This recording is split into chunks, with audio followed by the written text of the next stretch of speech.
c'est nous, le duo, la carte qui gagne. L'information cette année, c'est nous. Plus de proximité, plus d'investigation, plus de diversité, plus du punch et du tonus. Tous les dimanches, chez vous, à partir de 20h30.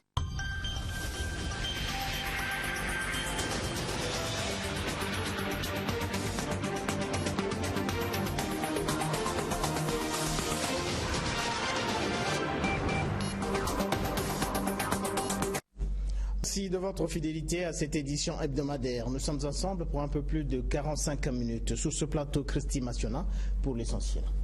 Bonsoir à toutes et à tous et bienvenue dans cette édition du journal. L'actualité était dominée cette semaine par le message du chef de l'État devant le Parlement réuni en congrès. Mardi, le président de la République, Denis Sassou Nguesso, a fait le bilan des actions menées tout au long de l'année. Il a abordé plusieurs thèmes, notamment l'économie, l'état de droit, l'emploi de jeunes, les routes qui se dégradent du jour au lendemain, l'environnement et bien d'autres. Nous parlerons aussi ce soir santé.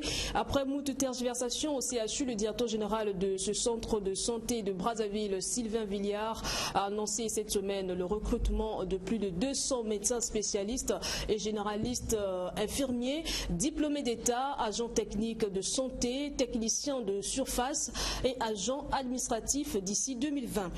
En sport, nous parlerons des préparatifs du CHAN. Les Diables Rouges affûtent déjà leurs armes pour participer avec brio à cette compétition qui va démarrer en avril 2020. Reportage de Goma suivre dans quelques instants. Ouvrons cette édition en parlant du Congo et de la BAD. Les deux parties ont signé un accord de prêt de plus de 122 milliards de francs CFA pour le financement du programme d'appui aux réformes économiques et financières. Plus de détails sur cet accord dans ce reportage. La Banque africaine de développement se satisfait des réformes amorcées en République du Congo après 2 ans d'efforts acharnés. 11 mesures étaient exigées au Congo, les 11 ont été respectées. Conséquence logique de ces efforts, la BAD accepte d'accorder au Congo un prêt de 122 milliards de francs CFA, soit 187 millions d'euros qui viennent combler le gap qui faisait défaut au budget de l'État congolais au grand soulagement du gouvernement. L'octroi de cet appui budgétaire étant conditionné par la signature de l'accord avec le Fonds monétaire international et la réalisation de certaines réformes préalables, il est donc véritablement le bienvenu après celui du Fonds monétaire international puis de la France. Ce prêt de la BAD à la République du Congo intègre le programme d'appui aux réformes économiques amorcé par le pays de Denis Sassou Nguesso et constitue le soutien de la BAD au plan national de développement du Congo. Ce PAREF, pour aboutir à sa signature aujourd'hui, le Congo a fait des efforts pour la mise en place d'un certain nombre de mesures de réforme essentielles contenues dans une matrice de mesures que nous avons adoptées, qui a été adoptée par le gouvernement en Conseil des ministres et qui nous sert de feuille de route. Nous avions 11 mesures préalables. Il faut rappeler ici que le Congo a satisfait entièrement aux 11 mesures préalables. Cet accord avec la BAD est perçu, selon la ministre Ingrid Olga Ghislaine Ebouka-Babakas, comme un signal encourageant à l'action du gouvernement. L'Institut français du Congo a organisé dimanche dernier un méga concert à la Corniche à l'occasion de la célébration des 25 ans de son existence. À cet événement, les artistes se sont donné rendez-vous pour exprimer leur reconnaissance à l'IFC qui ne cesse de marquer sa volonté à accompagner les artistes congolais. Suivez. C'est le plus beau cadeau de fin d'année que l'Institut français du Congo a donné au public congolais, aux amoureux de la rumba congolaise et aux friands de la haute musique. Et l'événement de ce jour, c'est les 25 ans de l'Institut français du Congo qui sont célébrés au bord de la corniche de Brazzaville, sur la rive droite du fleuve Congo, dans un contexte artistique particulier. Zao, les Bantous de la capitale, Fanny Faya, Welfer Kaya, Fortuné Bateza, juste parfait. et bien d'autres artistes sont au rendez-vous. La musique et l'humour se mêlent sur un même podium pour sublimer l'art congolais. Artistes, musiciens, conteurs, slameurs, écrivains, lecteurs, percussionnistes, bref, les amoureux de la culture étaient tous là pour célébrer les 25 ans de l'Institut français du Congo. L'IFC qui pendant plusieurs années a métissé la culture des deux pays, notamment le Congo et la France.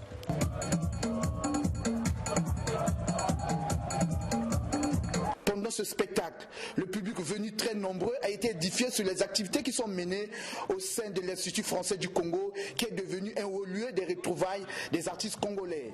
On peut citer entre autres les ateliers d'écriture, de danse, de percussion, la poésie urbaine, notamment le slam.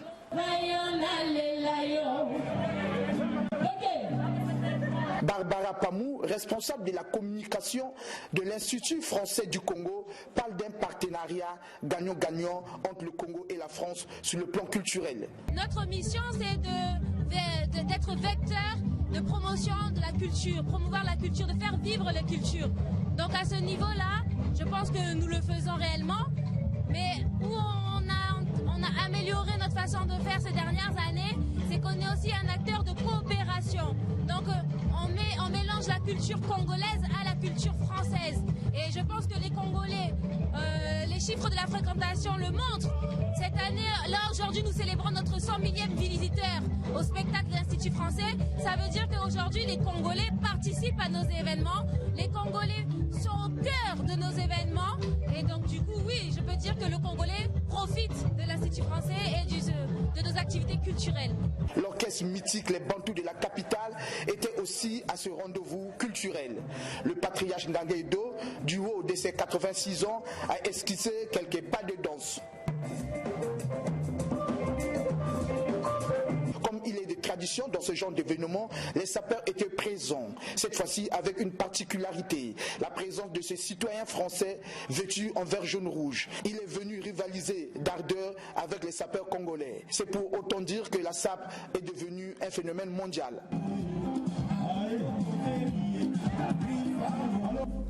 Laissons la culture pour parler cette fois-ci des catastrophes naturelles dans la partie septentrionale du pays. Qu'est-ce Ah oui, Justin, le gouvernement de la République vient de mobiliser 400 millions de francs CFA pour assister les populations victimes des inondations au nord du pays. Suivez ce reportage.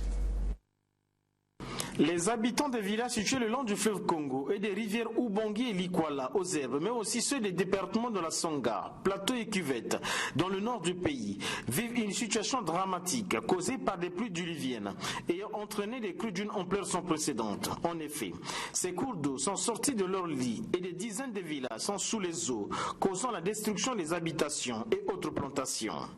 Aujourd'hui, près de 180 000 personnes en détresse a trouvé refuge sur des terres fermes. Vivant depuis des semaines dans des conditions précaires, à la merci des moustiques et dans une grande précarité alimentaire, buvant des eaux souillées. L'appel à l'aide du gouvernement a été entendu par des agences humanitaires qui ont réagi promptement. De son côté, le gouvernement de la République a mobilisé 400 millions de francs CFA en se référant sur les 50 000 personnes victimes des inondations annoncées par avant. À l'origine, les 400 millions étaient destinés pour la Likwala. Mais maintenant, nous avons plusieurs départements qui sont touchés. 400 millions à notre disposition. Il fallait reprendre les calculs.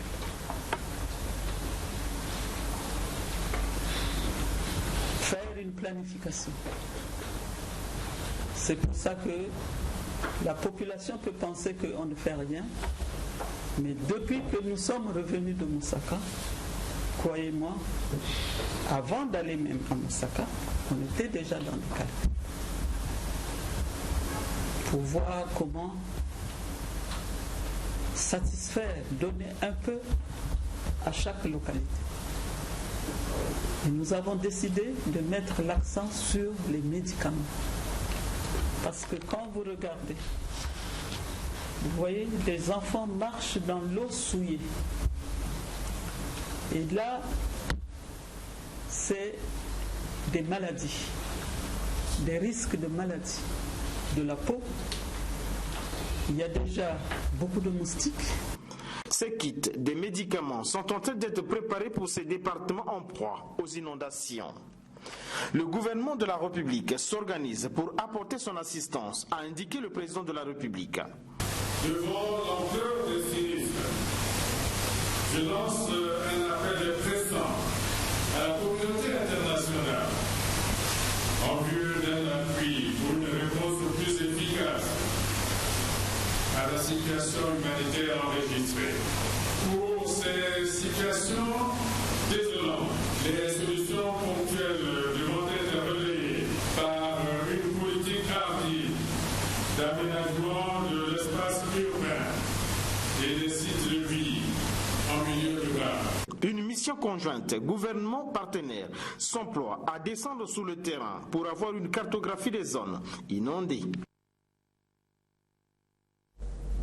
Le chef de l'État était mardi devant le Parlement réuni en congrès. Le président de la République a délivré un message sur l'état de la nation et plusieurs thèmes étaient abordés, notamment l'économie, l'état de droit, l'emploi des jeunes, les routes qui se dégradent, l'environnement et bien d'autres. Regardez plutôt ce reportage de Giscard Maungo.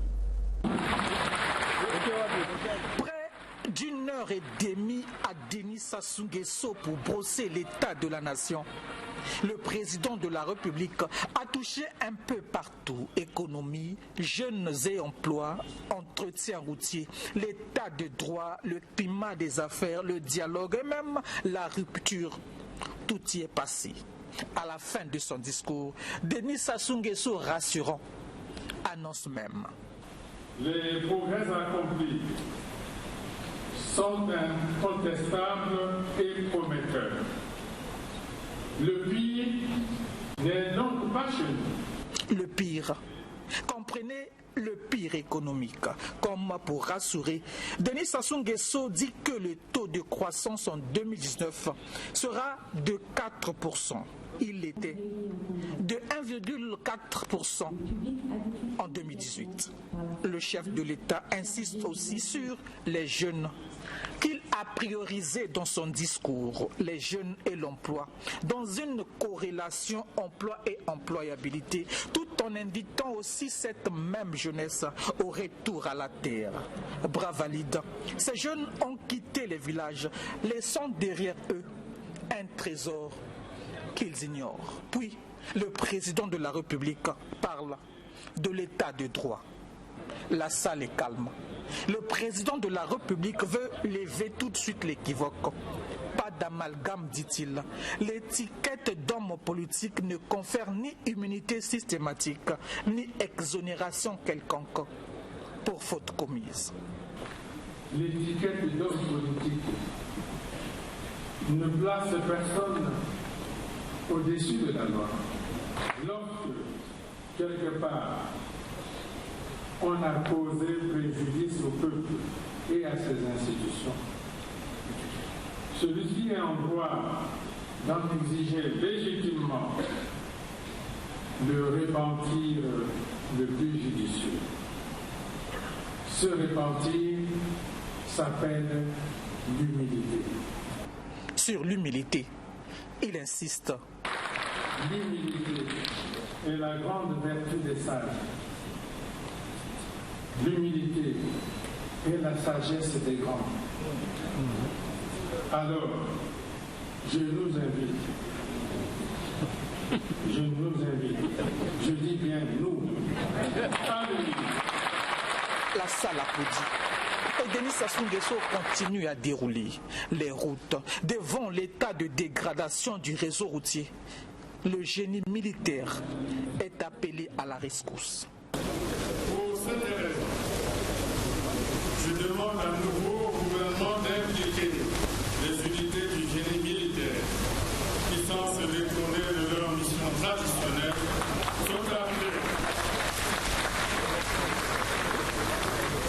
sont appelés à intervenir dans la construction et l'entretien du réseau routier national. Ce 17 décembre, le président de la République a aussi pensé à ces populations en phase à des catastrophes naturelles. Ce 17 décembre, le président de la République a fait l'état de la nation. Le président de la République que vous venez de suivre est aussi revenu sur la paix, le dialogue, mais aussi l'incivisme, les cas d'incivisme qui ne sont toujours pas sanctionnés, surtout les cas d'incivisme avérés. Le point dans ce reportage de Giscard Maungo et Nse Mongala. La paix, Denis Sassou Nguesso y est plusieurs fois revenu. La paix a toujours été notre credo. Nous en connaissons le prix. Même devant certains sarcasmes de ses adversaires politiques, le président de la République répond. Les hommes politiques qui par des moins s'ingénient à inculquer dans les milieux jeunes par réseaux sociaux interposés des allégories dénotant un certain cynisme du genre. On a faim, on ne mange pas la paix. À l'évidence,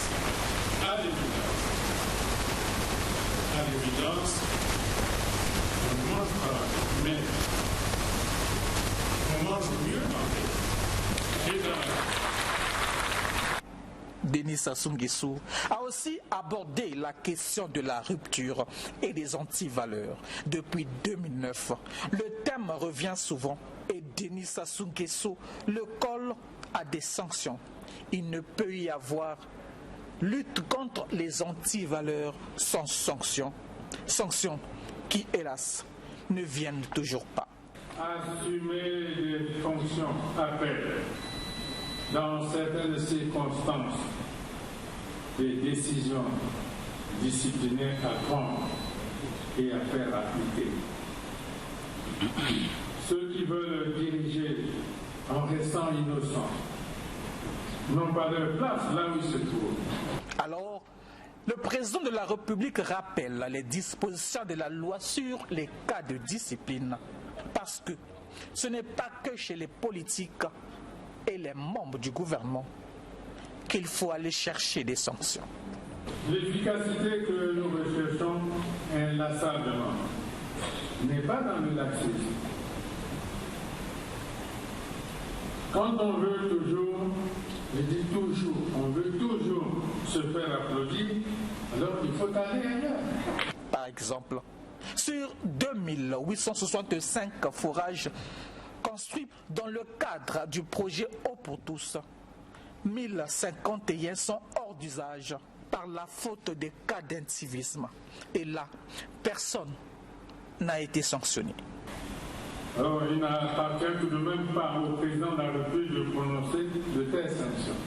Il appartient aux responsables à divers niveaux. Sur le dialogue, Denis Sassou Nguesso ne fermera pas la porte au dialogue. Dialogue fécond, oui, mais toujours dans la méthode, tel que le définit le préambule de notre Constitution. Fervent partisan de la gestion participative de la cité. Jamais je ne fermerai la porte du pays au dialogue.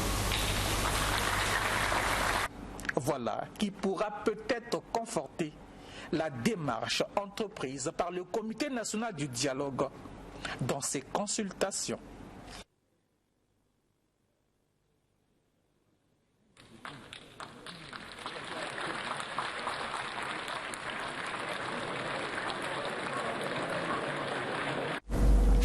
Eh bien, après le message du président de la République, plusieurs hommes politiques de l'opposition comme de la majorité présidentielle ont réagi. Je vous propose de suivre ici les réactions de quelques-uns, notamment du chef de file de l'opposition, Pascal Tatimabiala, Laetitia Nkankou du MAR et Serge Michel Odjoki du Parti congolais du travail.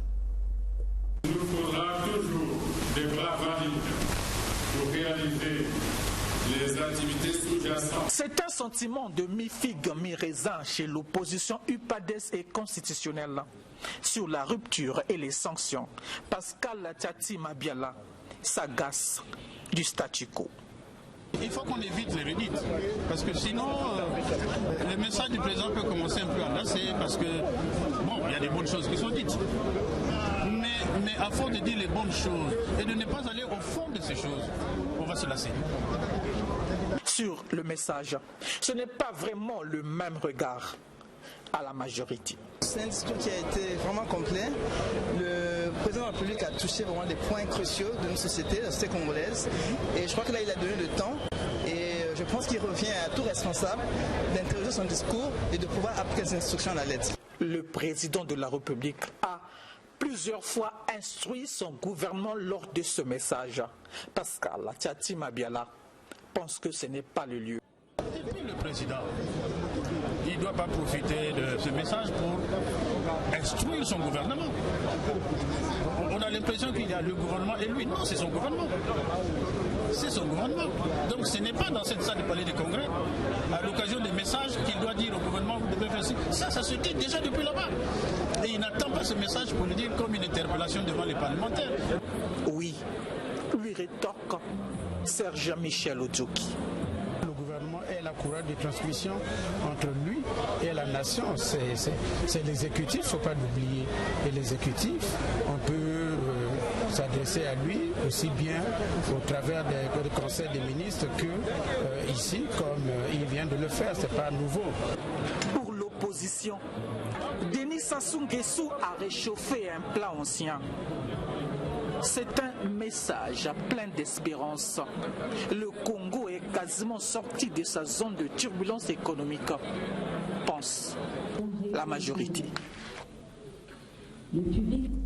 D'autres réactions ont été recueillies au sortir de cette adresse du président de la République sur l'état de la nation. On écoute. Vous avez constaté que le président s'est montré à la hauteur des défis et a proposé des solutions à la fois pragmatiques, concrètes et hardies. Nous nous en réjouissons de plus belle en tant que jeunes, parce que l'accent en premier par le président de la République a été mis sur l'emploi des jeunes et surtout la problématique de l'employabilité, donc qui suppose la formation, parce que nous avons un système éducatif hérité de l'époque coloniale qui, à la fin, n'emmenait pas à avoir le produit fini, prêt à utiliser. Les jeunes gens qui vont prendre les lampadaires, qui vont prendre les batteries, mais parce qu'il n'y a pas l'État, il n'y a pas la peur de l'État. Et j'ai dit, la peur du gendarme, le commencement de la sagesse, il n'y en a plus. Et le gendarme, c'est l'État. Quand l'État va commencer à sanctionner, il faut que celui qui est tenté de faire ce qu'il veut faire, mais s'il sait que le premier qui a fait, il est en prison, il a été sanctionné, il ne va pas recommencer. Ce ne sont pas les chefs de village, ce n'est pas les pauvres présidents du comité de village, ils n'en ont pas les moyens. Ils n'en ont pas les moyens. Alors je ne comprends pas. Concernant les enseignants, les 2000 postes, les enseignants qu'on va recruter pour l'année 2020, c'est peu, parce qu'il y en a, je crois, c'est 18 000, mais c'est un début. Et le président parlait de l'agriculture, qu'il y aura un fonds pour l'agriculture, mais j'aimerais que les dispositions soient prises, parce que dans le passé, on a eu un fonds destiné à l'agriculture. Il y a eu des tracteurs qui ont été achetés, déposés dans les départements. Jusqu'aujourd'hui, nous mangeons les cuisses de poulet qui viennent d'ailleurs. Là même, le président l'a fustigé. Nous mangeons des cuisses de poulet produits dans les conditions que nous ne maîtrisons pas, conservés dans les conditions que nous ne maîtrisons pas. Il n'est pas normal. Pour retenir une chose essentielle, c'est que nous sommes en crise, c'est vrai, mais le pire est derrière nous. Et comme le président l'a dit, le pire n'est pas chez nous. Changeons de chapitre cette fois-ci pour parler sport. La campagne de préparation du championnat d'Afrique des Nations de football au Cameroun 2020 a déjà démarré lundi au stade Alphonse Oma. Samba débat pour les Diables Rouges, Christine. Oui, Justin, et 26 Diables Rouges affûtent déjà leurs armes pour participer avec brio à cette compétition qui va démarrer en avril 2020. Donald de Goma et Odvares Tabira pour les détails. Le challenge est important cette année, l'année prochaine. Nous devons vous battre pour que nos équipes arrivent aux phases finales, respectives en 2021. Message du président de la Fédération congolaise de football, bien intériorisé par le staff technique des Diables Rouges Chan. Depuis lundi, le sélectionneur Barthélémy Ngansono et ses 26 protégés ont pris quartier au stade Alphonse Massomba Débat en vue de la campagne de préparation du Chan Cameroun 2020. Ne dit-on pas que qui veut aller loin ménage sa monture? Par rapport au programme, n'est-ce pas, qui a été validé par la Fédération, on a commencé cette semaine pour essayer d'abord de voir le groupe, n'est-ce pas? C'est une présélection. Donc à l'issue de cette semaine, on aura un match d'entraînement qui nous permettra de commencer déjà à asseoir un groupe jusqu'au jour J pour voir si nous pouvons toucher ce groupe ou bien nous pouvons continuer avec le groupe. Et les ambitions du technicien congolais sont claires. L'objectif, je crois que c'est le président de la fédération, le premier vice-président de la fédération, qui avait dit qu'au moins la demi-finale. Donc je sais que cette fois, nous n'allons pas en outsider. Les gens doivent se dire que le Congo a quand même quelque chose à un mot à dire.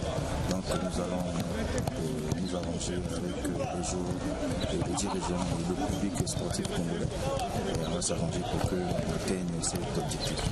Sur la liste de cette présélection, comme gardien de but, Barthélémy Ngansono a porté son choix sur Nzila Pavel, Mavungu Giscard et Ombanza Zoé. Comme arrière, nous retrouvons Bisiki Maniokele, Batekwaou Grasse, Bakwa Karof, Ondongo Julfin, Ikuma, Mwanza Mapata, Ondongo Faria et Ngakoso Oko. 9 milieux de terrain ont été présélectionnés.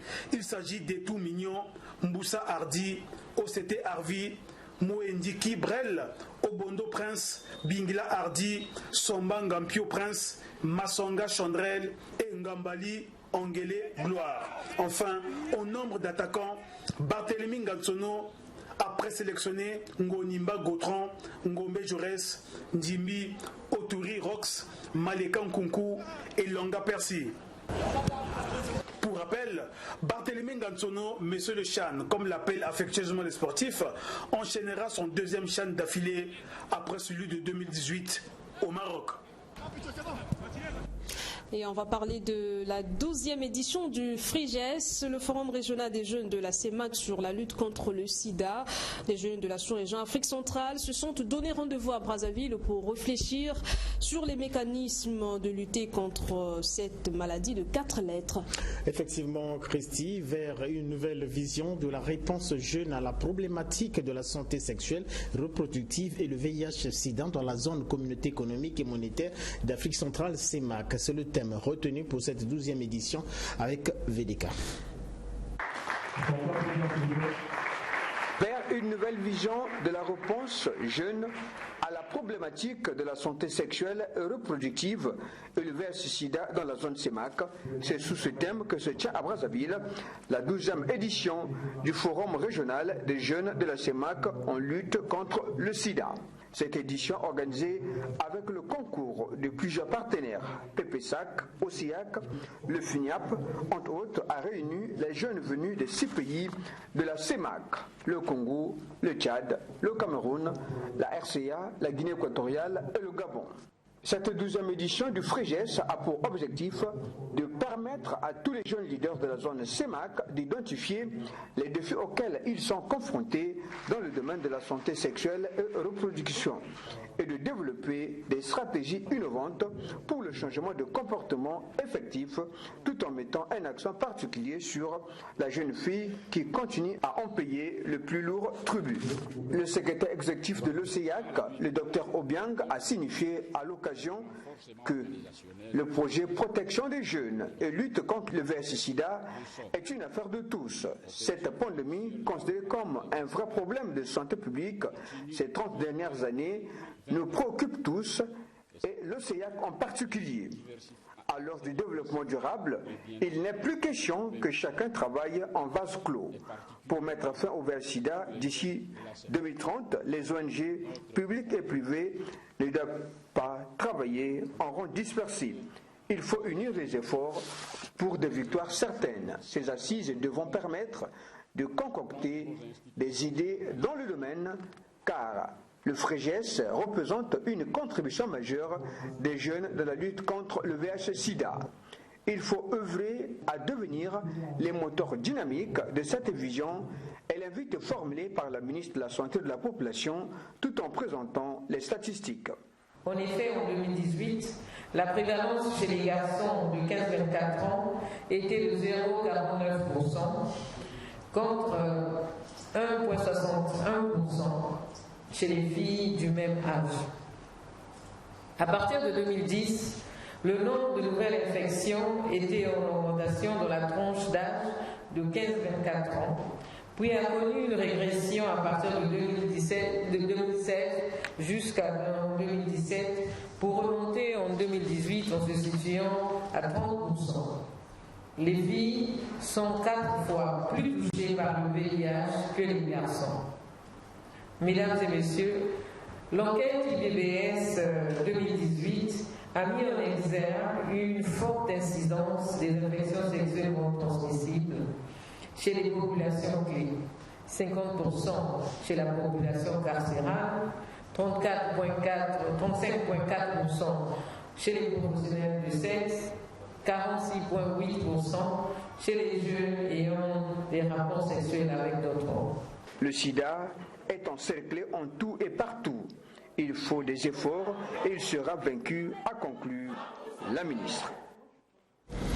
De son côté, en ce jour de travail dans le département du Niari, destiné Hermelia Doukaga, ministre de la Jeunesse et de l'Instruction civique, a saisi cette opportunité pour visiter son verger. Question d'inciter les Congolais à se donner à l'agriculture. Sur cette surface de 10 hectares se cultivent le manioc, la banane plantain, des ananas et bien d'autres arbres fruitiers. Le verger est de destiné Hermelia Doukaga. En sa qualité de ministre de la Jeunesse et de l'Éducation civique, celle-ci veut déjà prêcher l'exemple aux jeunes conformément aux instructions du chef de l'État, Denis Sassou Nguesso. Nous qui sommes au gouvernement, nous avons ce devoir d'exemplarité pour faire en sorte que les autres citoyens emboîtent le pas du mot d'ordre du chef de l'État qui voudrait désormais qu'une nouvelle culture naisse dans les us et coutumes des Congolais. C'est pour ça que je me bats peu à peu à mettre en place quelque chose qui va dans le sens de l'application, sinon la mise en œuvre de la haute directive du chef de l'État. Encore à ses débuts, le patron du département de la jeunesse veut imprimer une nouvelle dynamique économique et substantielle dans le sens de la diversification de l'économie comparativement à d'autres pays aussi avancés dans le domaine agricole. C'est une agriculture qui est encore pas très mécanisée. Je suis encore dans l'archaïque. Et donc j'engage quelques jeunes. Et c'est une occasion pour moi de demander aussi à d'autres jeunes de faire un effort. La terre, elle est très disponible dans notre pays. Il ne faut pas abandonner l'école, mais plutôt consacrer un peu de temps pour des activités agricoles, précise la ministre de la Jeunesse et de l'Éducation civique. Notre terre, elle est très fertile. Surtout ici, dans le département du Niari où nous nous trouvons, il y a d'énormes potentialités agricoles. Et donc j'invite les jeunes du Congo en général et ceux des départements à forte vocation agricole, comme le Niari, la Bwenza, la Sanga, à se ruer vers la terre, à investir dans l'agriculture, parce que c'est la survie. Notre survie en dépend. Et je pense qu'à l'heure actuelle, nous n'avons pas encore de problèmes de terre dans notre pays. Et c'est l'occasion vraiment de profiter de cette bénédiction de Dieu. Donc il ne devrait pas se poser beaucoup de problèmes, à part la question de volonté, d'engagement. À noter que l'agriculture assure la sécurité alimentaire et nutritionnelle de la population. De 27% du PIB dans les années 60 et 70, la part de l'agriculture en République du Congo a connu un déclin progressif, passant de 12% en 1980, 10% en 1994, pour se situer à 6% actuellement. La situation est plus qu'urgente que préoccupante. Retour à Brazzaville, parlant situation sanitaire à Brazzaville. Le directeur général du centre hospitalier universitaire de Brazzaville a annoncé cette semaine le recrutement de plus de 200 médecins spécialistes et généralistes, infirmiers, diplômés d'État, agents techniques de santé, techniciens de surface et agents administratifs d'ici 2020. Les postes à pourvoir seront annoncés en fin décembre et ce, conformément à un guide de recrutement élaboré en septembre dernier par le comité de direction du CHU Brazzaville. Gertrude Gomabaye pour le point. Cela entre dans le cadre des réformes entreprises par l'équipe dirigeante de ce centre hospitalier. Réformes qui visent l'amélioration de l'offre de soins dans le plus grand hôpital qui souffre de plusieurs maux au point de dire qu'il est en soins intensifs. Après le nettoyage des fichiers des effectifs des agents du CHU, on est arrivé à établir une liste de 1960 agents. Un nombre insuffisant pour offrir des soins de qualité et en quantité, car selon l'équipe canadienne, le patient est au cœur de nos préoccupations. D'où le recours à l'embauche pour renforcer les effectifs, mais une embauche qui répond à des normes du guide de recrutement établi sur des bases transparentes, comme l'explique Sylvain Villiard. Différents services au CHU présentement manquent d'employés. Comme on l'a mentionné en introduction, depuis 2015, il y a un gel de l'embauche. Donc, il fallait mettre en place des mécanismes, c'est pour l'embauche. Le 18 octobre dernier, le comité de direction mettait en place un guide de recrutement. Ce guide de recrutement, c'est qui permet à l'organisation de recruter sur des bases assez transparentes et donnant la chance absolument à tout le monde, sans aucune forme de discrimination sur la couleur, l'appartenance sociale, l'ethnique, la race, le genre, la déficience physique et les opinions politiques et religieuses. Donc, on a mis en place vraiment un guide donnant l'opportunité à tous ceux qui ont les compétences de pouvoir obtenir un poste au CHU.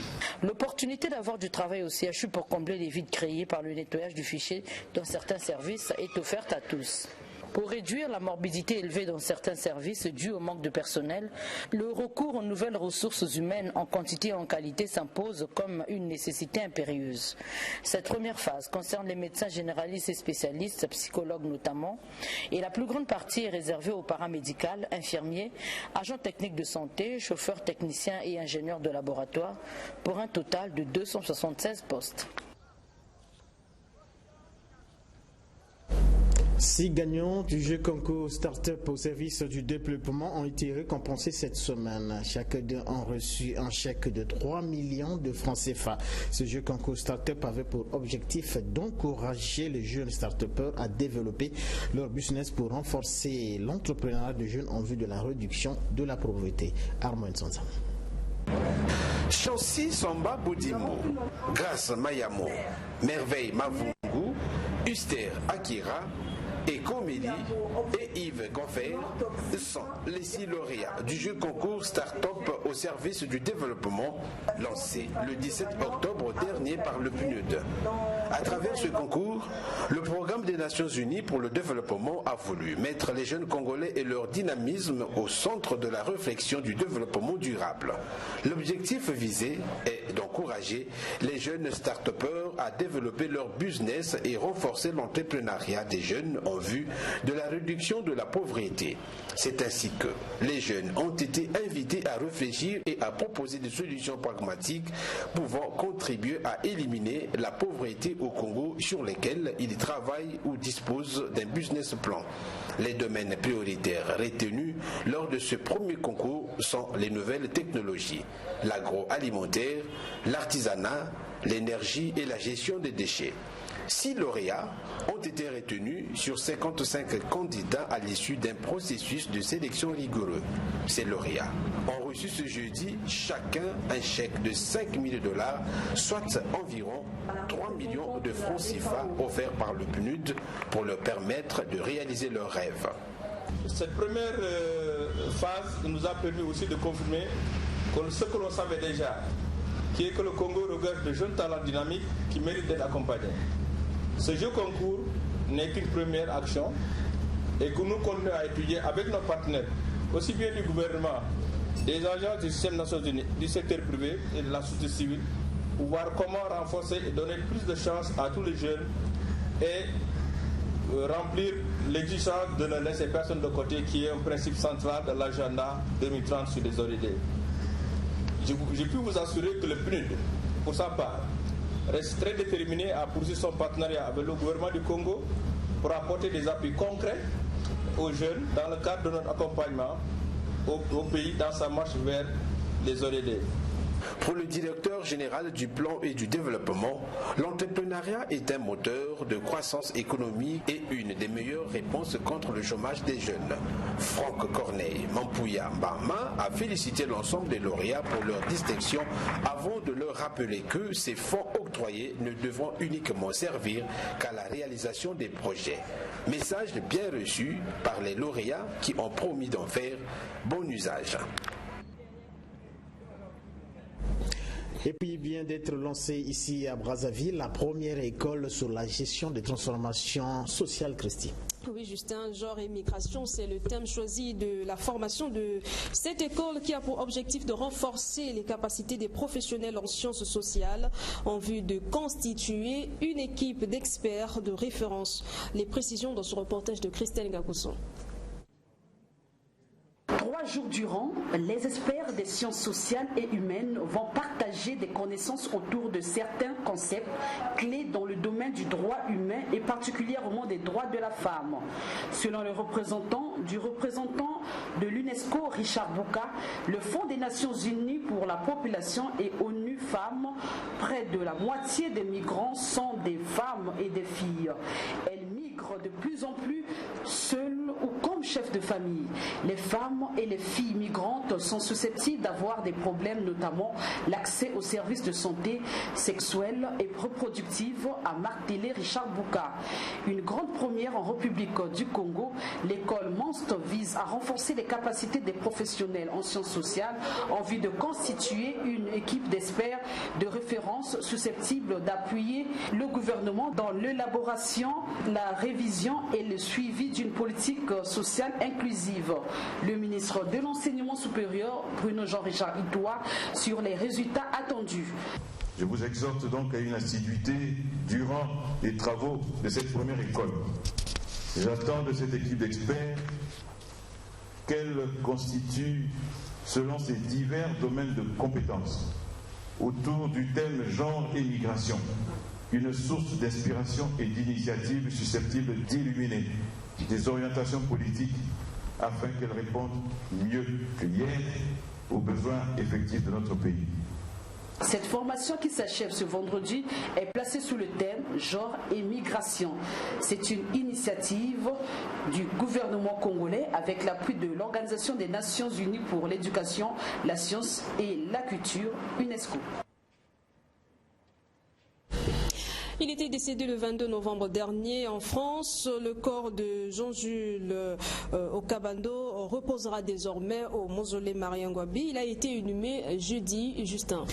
Avant la mise en terre, c'est au siège départemental du Parti congolais du travail que ses camarades l'ont pleuré, puis au palais des congrès où la République lui a rendu un dernier hommage. Jusqu'à Maungo.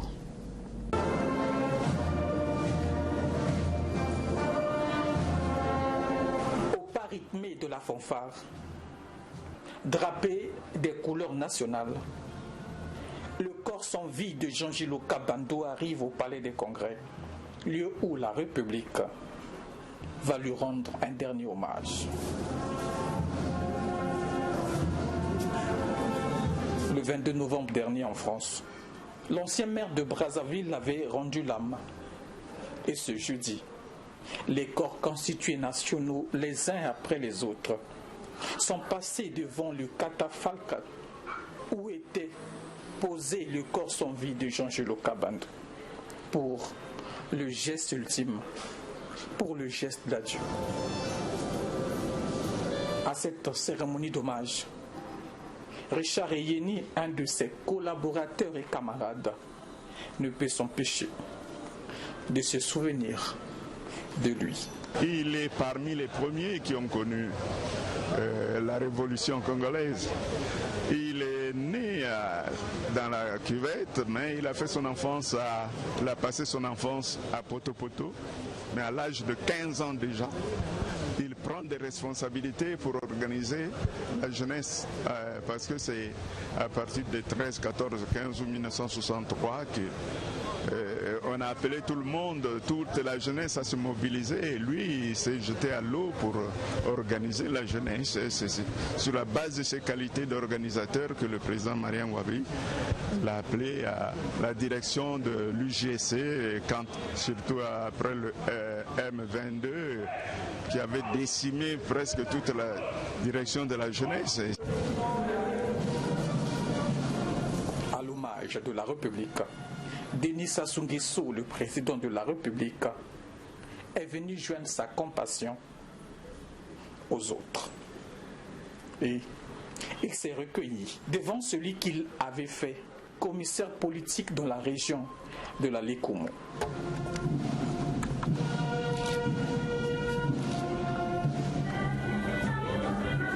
D'ailleurs, avant le palais des congrès, au siège fédéral du PCT, un témoignage des fils de la Lékoumou est venu rappeler à l'assistance du PCT les souvenirs que Jean-Jules Okabando a laissés aux filles et fils de ce département.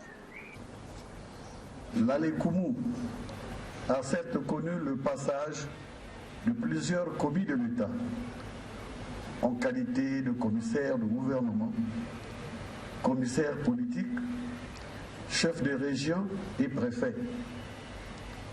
Mais le passage du camarade Jean-Jules Okabando, ancien commissaire politique de 1979 à 1984, a marqué et marque encore les populations de la Lékoumou. Au siège du PCT, ses anciens camarades l'ont aussi pleuré. Pleuré à travers le mot de remerciement de la famille, l'oraison funèbre et aussi des témoignages. Commandeur du mérite congolais, sénégalais, ivoirien, yougoslave, officier de la Légion d'honneur française. Jean-Jules Okabando est celui à qui on doit les marbres de la mairie de Brazzaville, colonel à la retraite. Celui qui nous quitte aujourd'hui était aussi à un moment de sa vie avocat au barreau de Brazzaville. C'est au mausolée Marien Gwabi que se reposera pour l'éternité Jean-Jules Okabando à l'âge de 71 ans. Il a arrêté définitivement la marche de sa vie. Les services de la gendarmerie, informés par la direction générale du centre hospitalier universitaire de Brazzaville, a interpellé 3 agents de cette structure sanitaire accusés de détournement et vol de médicaments destinés à soigner les patients admis dans cette structure. Le point dans ce reportage. Ils répondent au nom de Faustin Mamona, Elvis Awanza et Stéphane Bokatola, tous agents du centre hospitalier universitaire de Brazzaville. Ils sont membres du réseau des malfaiteurs qui ont détourné les médicaments stockés au magasin pharmaceutique du CHU. Depuis hier, ils sont tombés dans les mailles de la gendarmerie. Le commandant de la gendarmerie nationale, le général, a été saisi par le directeur général du CHU, lequel sollicitait le concours des services de la gendarmerie pour démanteler un réseau de malfaiteurs composé des agents du service de la pharmacie qui ont l'habitude de soustraire frauduleusement des produits pharmaceutiques du magasin pour les revendre aux commerçants extérieurs. Donc, ayant reçu les instructions du commandant de la gendarmerie nationale, de cette enquête, il ressort que le centre hospitalier universitaire de Brazzaville dispose d'un magasin pharmaceutique.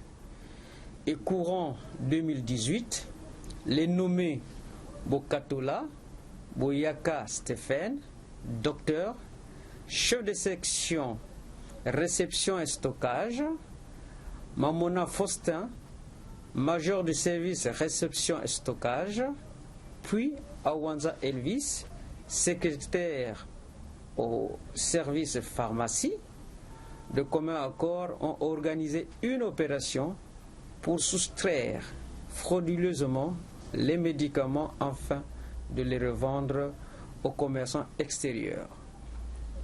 Les faits remontent à 2018. Les médicaments détournés sont vendus par des tierces personnes et l'opération se faisait pendant 3 jours dans la semaine, lundi, mercredi et vendredi. Il faut sortir les produits qui ont la valeur de 300 000 francs, qu'ils revendent à 100 000 francs aux commerçants extérieurs et ils se partagent les 100 000 francs. Alors vous imaginez que par semaine, l'opération s'effectue 3 fois.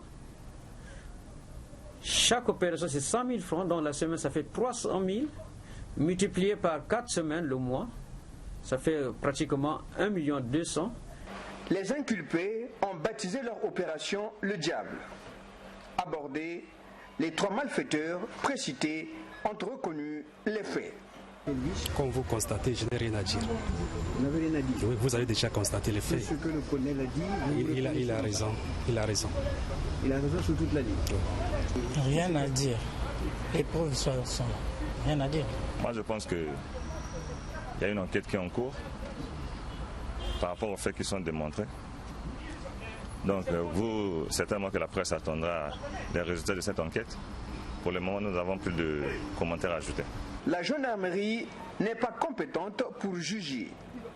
Pour faire la lumière sur cette affaire, le chef de service central de recherche judiciaire a précisé. En ce qui nous concerne, je peux déjà vous dire que les messieurs seront présentés devant le procureur de la République ce matin, qui a l'autorité de poursuite. Mais enfin, je peux vous dire également qu'un voleur de médicaments destiné aux malades d'un hôpital n'est purement et simplement qu'un assassin. Un malade privé de soins meurt tous les jours. Notons que cette interpellation est intervenue après quelques semaines seulement du forfait. Les populations ont déploré la disparition d'une forte enveloppe destinée à accomplir certaines opérations médicales au CHU.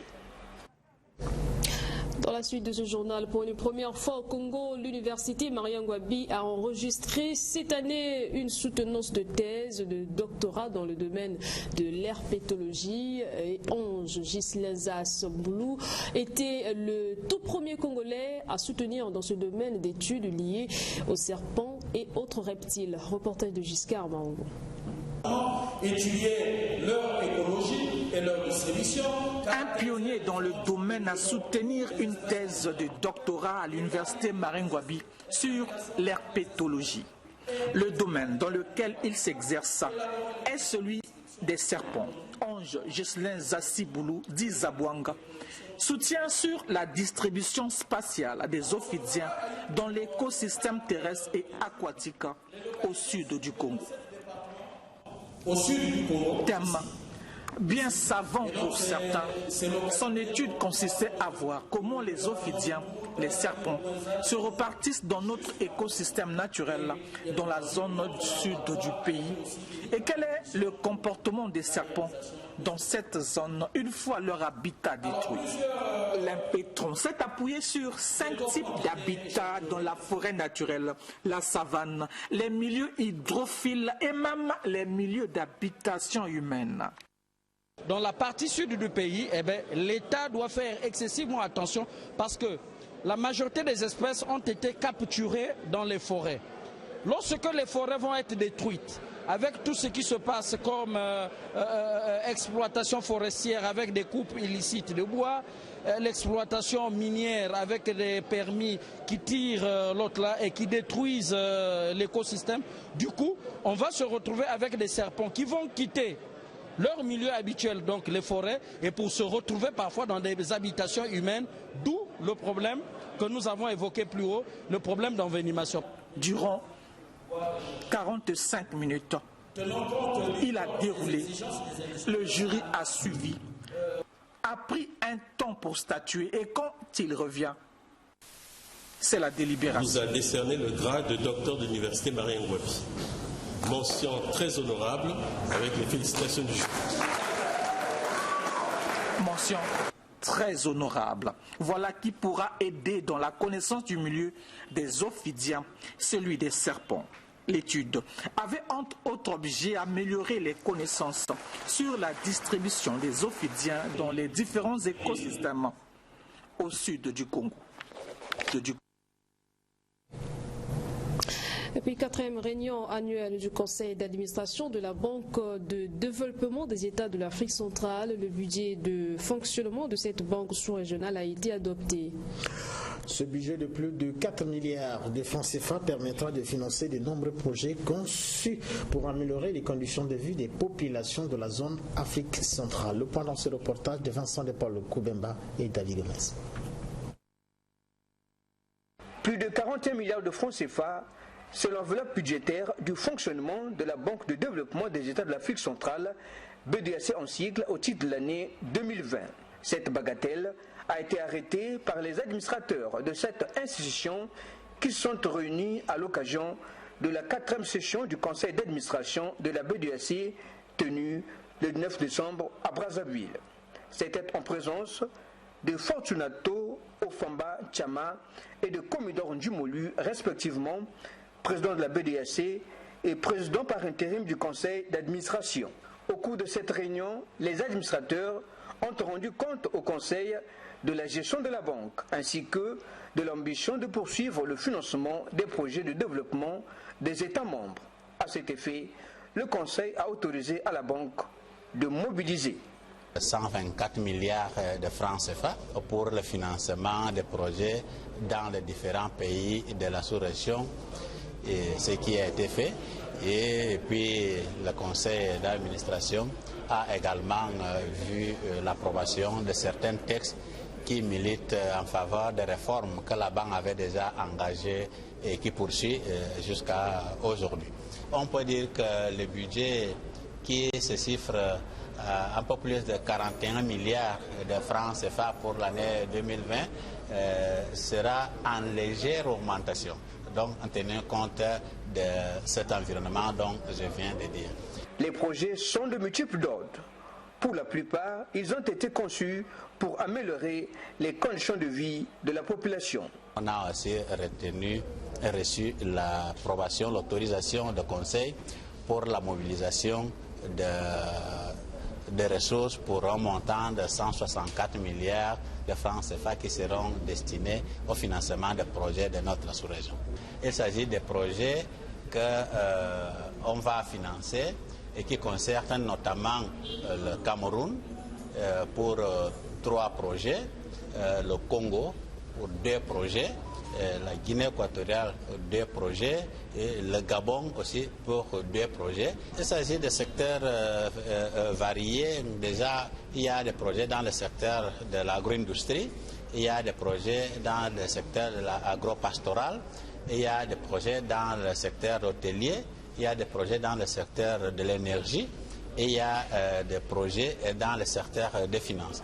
Saluant l'arrivée des nouveaux administrateurs suppléants et des délégués au sein de la banque, le président du conseil d'administration par intérim s'est dit comblé, car a-t-il dit, la BDAC reste et restera cet instrument proche des États en particulier et de la population en général. Les efforts déployés jusqu'à présent montrent à suffisance et que la banque est en train de tout faire pour arriver à ce statut sien qui est d'être la banque proche des populations, proche des pays, des États membres de la sous-région, proche de l'idéal qu'on a attiré à cette banque de développement de la sous-région. Fini les assises de la 4e réunion annuelle du conseil d'administration de la BDAC, le rendez-vous est pris pour l'année 2020.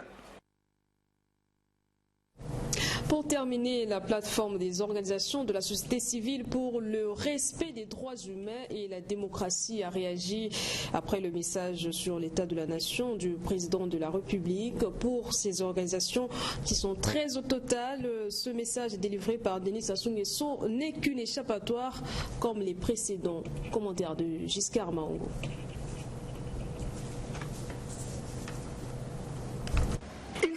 13 organisations de la société civile à avoir signé la réaction pour ces organisations. Le récent message sur l'état de la nation du président de la République est une échappatoire comme les précédents. L'OCDH, la DUC, le mouvement Ras-le-Bol, la Fondation Ebina, l'association de défense et de promotion des populations autochtones et 9 autres organisations refusent de croire que la crise actuelle soit le simple fait de la chute du prix de baril du pétrole. Elle est la résultante de la faiblesse gouvernementale et ces organisations veulent pour preuve le retard pris dans l'installation de la haute autorité de lutte contre la corruption. C'est bien un tableau sombre qu'ont brossé ces organisations sur les droits de l'homme. La situation, disent-elles, reste préoccupante et sur le dialogue, elles parlent d'une vaste et dangereuse diversion. Quand on pose la question, est-ce que tout dans ce message n'était qu'échappatoire? Leur réponse est claire. Et à chaque adresse à la nation, il y a des promesses qui sont faites. Malheureusement, de 1997 à aujourd'hui, est-ce que nous pouvons dire que le pays a décollé? Non. Bien au contraire, le pays s'est complètement dégradé, l'économie complètement à terre, tout est à terre. Et nous pensons qu'aujourd'hui, c'est encore une échappatoire de trop. Parce que de 1997 à 2019, c'est l'un des promesses jamais réalisées. Et encore une fois de plus, une échappatoire, parce que ce qu'il a annoncé comme promesse, il n'a aucune garantie qu'il va les réaliser. 4 jours après le message du président de la République sur l'état de la nation, ces 13 organisations regroupées dans la plateforme de la société civile pour le respect des droits humains et la démocratie déplorent ce qu'elles appellent les contre-vérités. Voilà, c'est par cette réaction des organisations de la société civile sous l'adresse du président de la République que nous mettons un terme à ce journal. Bon début de semaine à tous et à tous, mais aussi à toi, Christine. Merci, Justin. Au revoir à vous.